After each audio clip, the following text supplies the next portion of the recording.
Iraq. Move my family to the hills, I would never go back. If I don't need a gun, I would never hold that. It's out of my control where a nigga born at. It's a war inside Iraq. Yo, what is going on, y'all? It's your boy VeLL. We're back with another video, and this video we're going to be doing something new and something different. We're going to be looking at TSM. They're scrimming again, and I'm actually enjoying watching them play because Daequan is one of my favorite players. We have a similar play style, and it helps me improve watching him. But in this video, they got into a little dispute. Well, not even really a dispute, because Daequan doesn't really press the issue, but basically they're landing separate. You got two players landing separately and stuff like that, and Daequan really doesn't agree with this tactic. And I mean, I don't know, like, let me just let you all hear the situation, then I'll give you my opinion on it. But one thing that I do like, one thing that you're gonna see right now, is Myth went back, analyzed the gameplay, and he found fault in what he did, the plays that he called out. And that's what I like about Myth. That's why I think that he is a really good leader. As far as being able to really take a step back, look at the entire situation, know where he's to blame, know what they could have done better as a squad. I feel like leadership qualities he has, for his age, he has insane leadership qualities. So yeah, shout out to Myth for that, man. But let's get into it. Way too early, which led to them applying more pressure. Well, not more pressure, but just didn't give you guys enough time to rotate to actually make fight happen. So that was my flaw there. But yeah. I see what you're saying. But yeah. That's Yanni. Ooh, item shot. Ooh. That shit doo-doo. Alright, so they should be asking us questions soon. We can just play a normal squad game. I don't know exactly where I'm at on the stream right now. But yeah, they're about to get to talking about it. So what's the benefit from dropping the 2-1-1 thing rather than just all four? Yeah. Like, I know there's probably more loot, but which means more time to farm if you could get all that loot in time. I just feel like the risk is a lot higher. Yeah, so I float, and then I basically, my point, so I float and then I scout to see how it's gonna play out, and I'll communicate with Ham basically if he needs a disengage or if we need to reposition to something else. Yeah. But I mean, like, it could play out. It could play out really well if I just play it out right.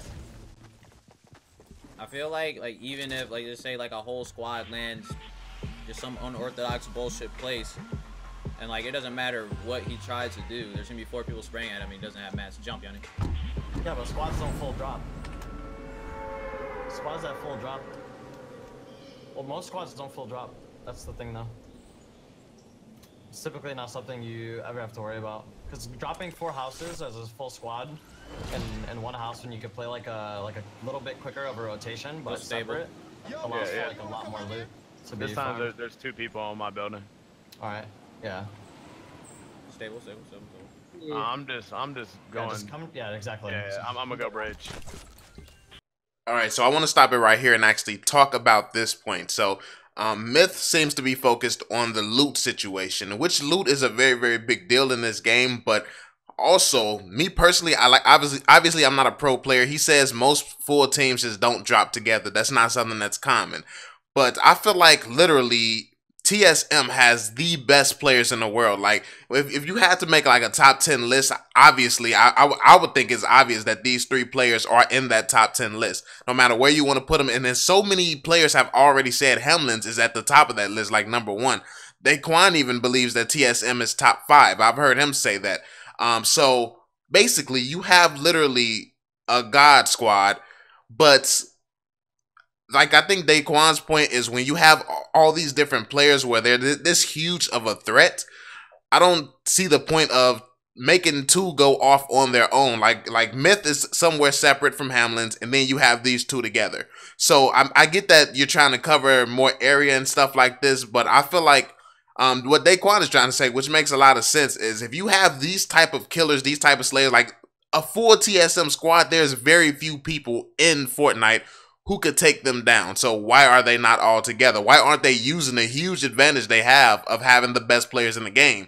Like, it's a risk. If you, like, when you put Hamlins by himself, obviously these guys have so many gameplays of them 1v4 and full squads and stuff like that. All of them can 1v4 full squads. But if you're in a tournament for money and all that, what's the point of taking that kind of risk? When literally, if you forge to stay together, it's not many teams that could take you out. And Daequan is going to bring up some interesting points here as well about how it's a lot of resources in Fatal for everyone and all that. But let's just get back into it. I'm going to let you all see for yourselves the conversation because it's really interesting. I want to know some of you all's points and your views on it as well. So let me know in the comment section. And then I'll go bridge, loot up, and then I'll come to your room. Yep. One house. Yeah. And I also have rifts where I loot, so if I do need to make like a quick running gun to one of you guys or to anybody that needs support, I could kind of do that quickly. Gotcha. Yeah, I'm okay. I just feel like the risk versus reward is not worth it, especially if like it's in like a tournament situation. I feel you.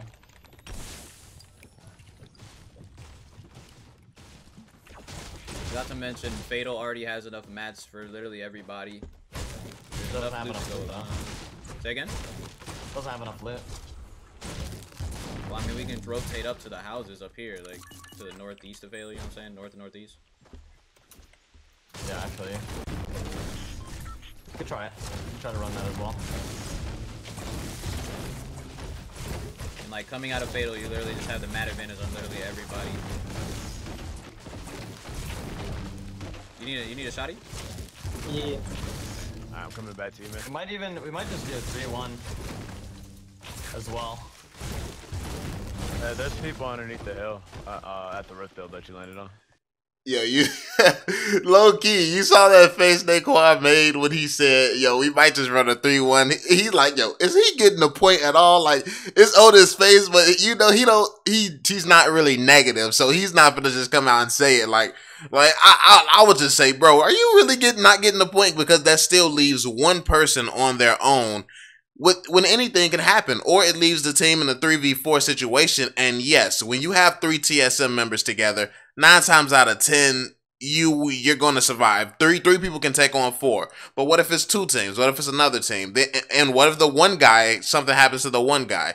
Like, I feel like when you have 100% of the manpower of TSM together, if they had plays and strategies that works together with all 4 of them, anyone they crossed in that game is getting destroyed. Now, I do see if it's going to be something kill based where you might want to split up to try to get them to maximize the amount of kills that you get. So that does make sense in a way if it's going to be very kill based, but also I think that maybe the split up is something that should take place once you're behind, like once you if you're behind in kills or something like that. But once again, I'm not a pro player, so I don't know. Maybe he has a different perspective, but I think that Daequan's perspective is just simply all stay together, or not even just stay together like right on each other, but if everyone goes Fatal, it's more than enough buildings for people to go to get a decent loadout, and everyone can get matched, which is really huge because all of these guys can build well enough to defend themselves against multiple people. As long as someone close by, some TSM member close by has a gun, I feel like they can make something happen. Like, even if someone does not have the best weapon, like look at all the guns that they have right now with the way that they build, and even the loadout Daequan has himself. Somebody didn't have a gun. One of them could go crazy with a pistol because all it takes is one of the TSM members building up over one of the other guys, and then the guy with the pistol just shooting because you know that they all hit their shots. So pretty much you don't have to have the greatest loot in the world. Just being as good as these players are, they're capable of taking on 4 teams, even with worse loot than those 4 teams. But I don't know. Maybe they aren't that confident when it comes to playing against pro players doing this. So if it's a lobby with all pro players, maybe they're not that confident against it. And one thing that I've noticed when it comes to Daequan is he's not as confident during scrims. Like it's not that noticeable, but he's really he sits around a lot more than he actually does usually. Like Daequan, I feel like his biggest ability is in his ability to rush and his basically W key. Like that's basically what he does. He just rushes after people nonstop. He's relentless, and people just don't expect you to come rushing in like that. And that's what he's good at. That's what he's strong at. I feel like there's a way where you can do like 2 and 2 while in the same place. Like if him and his teammate stays together and Myth and Ham stays together, and they do these 2v2 setups where Daequan teams rushes and Myth and them play how they play, I feel like it's going to be unbeatable. But I feel like Daequan is just always kind of awkward in scrims and awkward and stuff when it comes to playing with all four, because he just sits around and he doesn't really play like himself, honestly.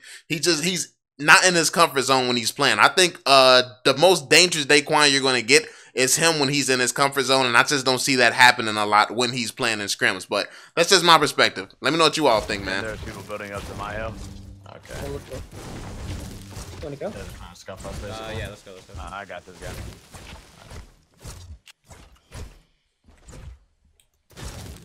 Man, try to go. One ready.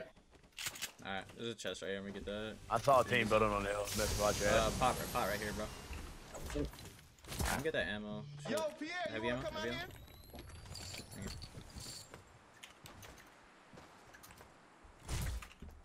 They're at basketball court side.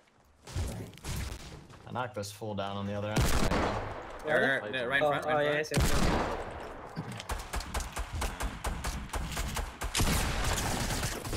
No one? Like right here, they're about to take out a full squad. As you can see, Give me that pump. Oh, shit. Gates? Holy fuck, bro. I'm gonna keep him about to rip up there. Yeah, you can do that. I'm gonna push up there. Okay. One on top of me. as you can hear in the background, Ham and Myth is still separated, but they're talking about getting close to each other. Nice. Shit, bro. And these guys just took One's on out the 3 far people. southwest side of the hill. He's on the edge. You might not see him for a sec. Alright, okay. So they and his homie took out 3. You got any fucking heals? Fucking grenade launcher, bro. No. No, I don't. I'll slide off. I'm good. Alright, we good. We'll find some shit. You want a blue pump? I got one. I'm Gucci. Okay. And Myth and Ham is gonna go down. And you're gonna kind of see Daequan's facial expression again. Like, it's actually pretty funny, man. I mean, I get Daequan's point. Like, they definitely don't agree. They definitely don't agree on strategy. I get Daequan's point of view. And honestly, me personally, I'm leaning towards the they there's a should guy not here. split up. He's on ice cream truck. I think I'll be alright though. Did you Oh, root looks red? like he's- No, I didn't. Whoa. there He we made his blast at me. That's like having the players that the Giannis Warriors rotate. have and putting half of the star players on the bench. Like, what's the point of that if they're not playing Alright, together? spot for you. I bet. I need help. Yeah. Like, you get a God squad, you're gonna put half the players on a bench, basically. That's what happens when you split them up. Put them all together, Knocked the unbeatable. one. Other guy got me there. There's guys running up the ramp on day side.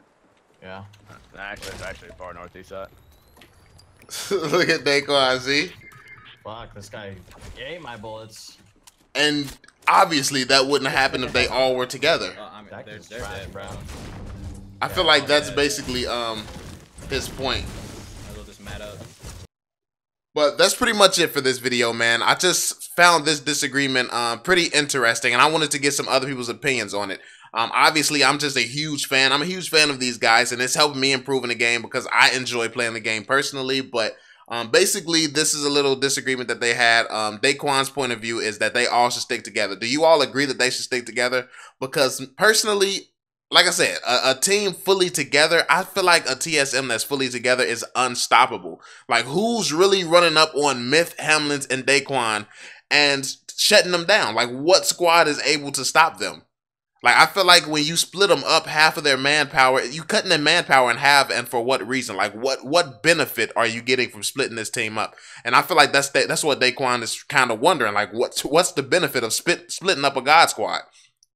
That's like putting Steph Curry on the bench when it comes down to playing with the other all-stars on his team. Like, why aren't they playing at the same time? You put all 5 of these guys in, basically, you put all 5 of these guys in, it's a slaughter fest. But if you put Curry on the bench and he plays like with the bum squad, not really a bum squad, but you know what I mean. If he plays with the less talented players, basically you're kind of like wasting the potential that he could have. Like the main team could be destroying a lot worse than they are if Curry's on the bench when everyone else is playing. But that's pretty much it, man. Let me know what you all think in the comment section down below. I definitely want to have some conversation about this topic because I think that a lot of people are going to have some interesting opinions. But thanks for watching, yo. If you're new to the channel, make sure you subscribe for more Fortnite commentary as well as other games we play here.